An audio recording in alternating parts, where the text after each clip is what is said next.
Good morning po mga boss amo. Nandito po tayo ngayon sa Centro Manufacturing Corporation. Dito lang po yan sa Marilao, Bulacan. Ito po ay ISO certified po mga bossing. Centro Manufacturing Corporation po, isa po itong accredited truck body builders ng Poton Philippines po. Samahan niyo po ako mga bossing para malaman po natin kung gaano po kagaganda itong quality ng paggawa nila sa body po nila. Ito ngayon, tapos na po tayong ma-orient. Ngayon, iniintay po natin yung safety officer po nila. Okay, thank you sir. Thank you. Dito naman po yung laser cutting area po nila. Hi sir. Ano po yung lock na ginagawa natin dito sir? So bali sir, dito is yung ating laser cutting area. So dito po namin piniprepare yung mga parts natin na for bending. Ito po mga bossing, nandito naman po tayo sa stamping area po nila. Hello po ma'am. Hello sir. So, welcome po sa stamping ng Centro Manufacturing. Pwede po ba natin ipakita ma'am kung paano yung procedure ng pagkagawa dito? So, siya yung gumagawa ng mga side panel, roof side plate, and roof side frame for the Poton Mylar parts. Gaano po ba kakapal itong binebend nila dito ma'am? Nag-start po tayo sa 0.08 mm na GA sheets hanggang sa 1.5 mm na GA sheets. Dito po dumadaan lahat ng pyesa ng Poton Mylar natin, no ma'am, no? Ayan, napaka-quality yung pagkagawa mga bossing.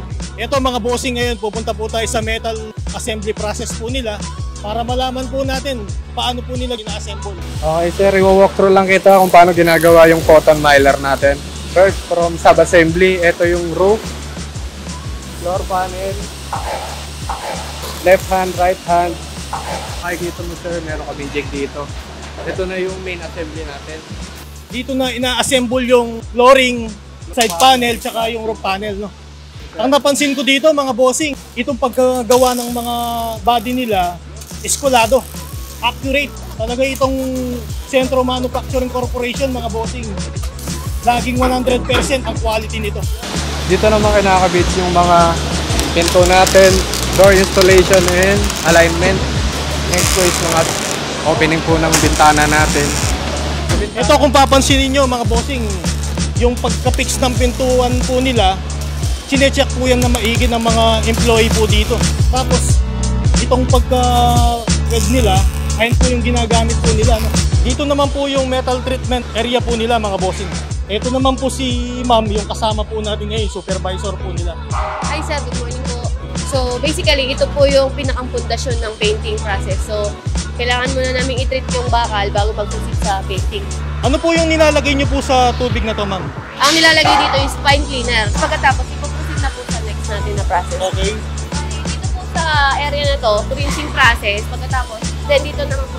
So post-painting process is basically po sir, yan yung may chemical din po siya na valve at saka po accelerator. After po nito, natanggal, yun po ulit, babanlawan dito sa rinsing.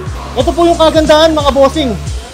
Kaya po ginagawa po nila ito para maalis po yung mga dust, mga oil, no ma'am, no? Oil, sir. Para maging malinis po ito. Ang pinaka-importante po dito, magiging protection po ito sa body. Pangmatagalan ang magiging resulta nito, no ma'am, no? Yes, sir. Ito naman mga bossing, ito yung painting area nila. Ano lahat po yung ginagawa niyo dito ma'am? So kung makikita nyo sir, yung supply ng hangin dapat na-check muna. So ang pressure namin is 0.3 MPa. Kahit na mainitan to mga bossing, magtatagal po itong ina-apply po nilang pintura sa body nila. Ito mga bossing, nandito po tayo sa body mountain area po nila. Titignan po natin ngayon itong kasalukuyan pong naka-dip po ngayon itong body na to. Engineer, ano po yung magagawa po natin dito? Dito tayo nagmamount ng body para sa chassis na naka-prepare na. Ito ginagamitan po nila ng lifter. Sinusigurado po nila itong eksakto yung chassis nila sa paglagay ng body. Kumbaga, ito naka-align talaga. Dito naman po yung trimline area po nila. Dito natin kinakabit lahat ng mga accessories. Ayan, kasama yung mga grab handle, sliding window, yung seat frame, yung mga front pads, saka rear pads. Included na yung mga taillight natin, saka plate light. Ito po mga bossing, ipapakita po natin. No?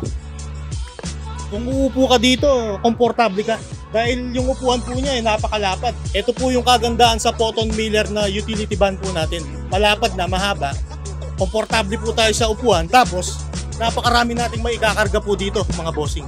Okay mga bossing, ngayon nandito po tayo sa pre-delivery inspection nila. Interviewin po natin sila mga bossing. Yes sir, good Ano-ano morning po yung mga ini-inspect natin dyan, boss? Dito sir sa PDI sir, ito yung photon. Sine-check namin dito yung functionality, safety at saka appearance ng unit. Ito, kung titignan nyo po, yung pagkapintura po nila, makinis. Walang alon po yung pagkapintura, quality po yung pagkapaint po nito. Ito ngayon mga bossing, nag-proceed po kami sa water leak area po nila. Ngayon, i-inspect po nila dito yung body natin kung mayroon bang nagli-leak dyan, no sir? No? Yes sir, dito po sa water leak test, kinakandak po natin yung lilik natin yung unit na 30 PSI.